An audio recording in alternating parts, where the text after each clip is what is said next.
will start with a question. So why do we pray?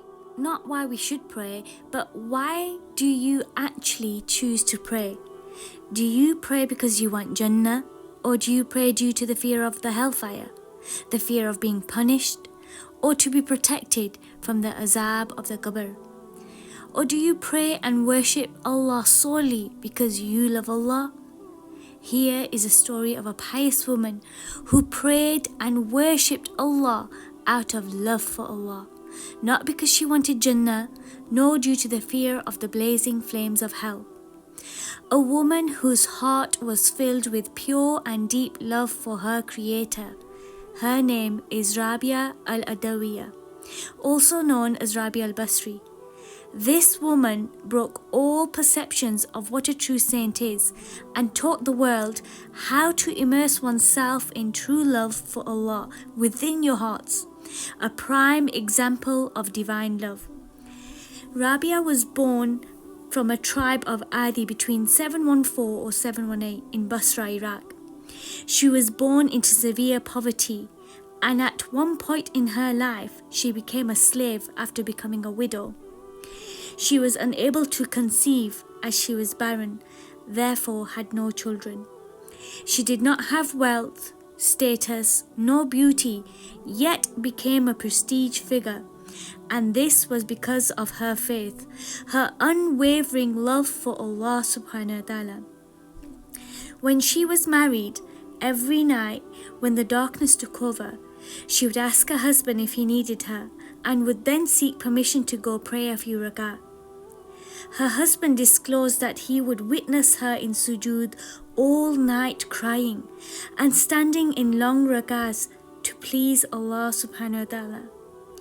This is a woman who would forsake her time of rest and comfort and sacrifice it just to stand before Allah subhanahu wa ta'ala, to worship Allah out of love for Allah. She often called out to Allah saying, "O Allah, if I worship you out of fear of hell, then throw me into it. And if I worship you for admittance into Jannah, then forbid me from entering Jannah. But my Rabb, if I worship you, for your love, then please do not deny me from being graced with your majestic company." Her focus in worshipping Allah was out of love for Allah and to see her Lord, to meet her Lord in the hereafter. Rabia became a widow at a very young age and ended up as a slave who was immensely burdened by chores from her master. Despite ending the days in exhaustion, Rabia would still spend her nights in devotion to Allah. One night, her master saw a light emanating from an area of his building up to the sky. He ventured to see what this light was, and there he saw the light emitting from Rabia. He found her talking to Allah, and in her dua she mentioned, "Please forgive me, my Lord. I am not able to worship you as you deserve, as my days are filled up in slavery." The master was bewildered and realized that Rabia was a special person. Upon morning, he requested her presence and gave her two options. Option number 1, he told Rabia, "You are free to go and will not be under slavery anymore." Or number 2, "Marry me and become my wife." Rabia instantly opted for her freedom and chose to go. Thereafter, the news had spread about her closeness to Allah, and men proposed to marry her in multitudes, but she refused. Hassan al-Basri also proposed to her himself, and she asked him, "If you can answer 3 questions, then I have no objection in marrying you." What do you think Rabia asked him? His income? His property? His lineage? No. She asked, "When I am buried and Munkar and Nakir question me, will I be able to answer correctly?" Hassan al-Basri replied, "This is not something I can answer." She then asked, "On the day of judgment, will I receive my book in my right hand?" Hassan al-Basri replied with the same answer, "This is not something I have an answer to." She then asked, "Will I be able to cross the bridge of Sirat, or will I fall into the fire?" Hassan al-Basri understood the response.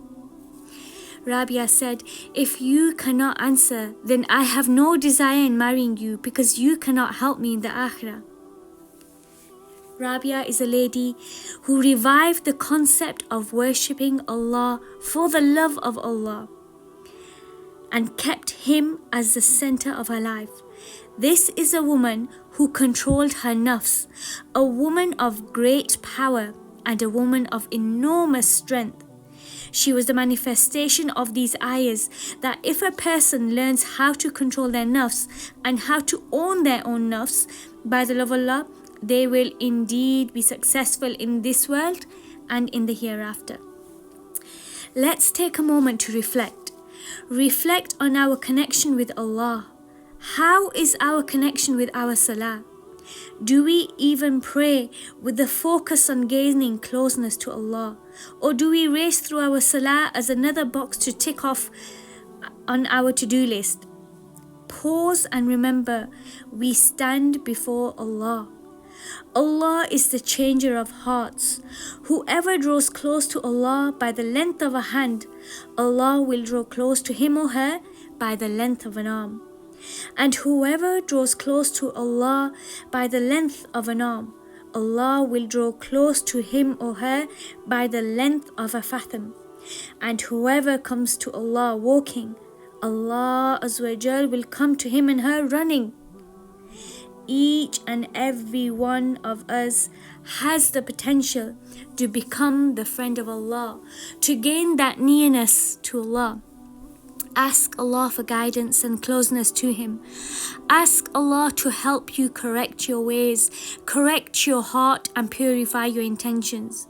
Work on yourself, start one thing at a time and continue to persevere, and you inshallah will own your nafs. When you believe in miracles, when you believe in the power of prayer, when your thoughts are positive, when your intentions are pure, when your patience is beautiful, and when you think good of Allah, anything can happen for you. Allah can change it all in a matter of seconds. Inna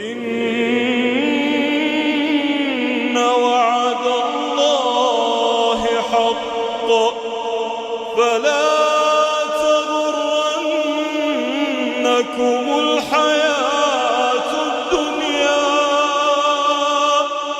fala taghurrannakumul hayatud dunya, wala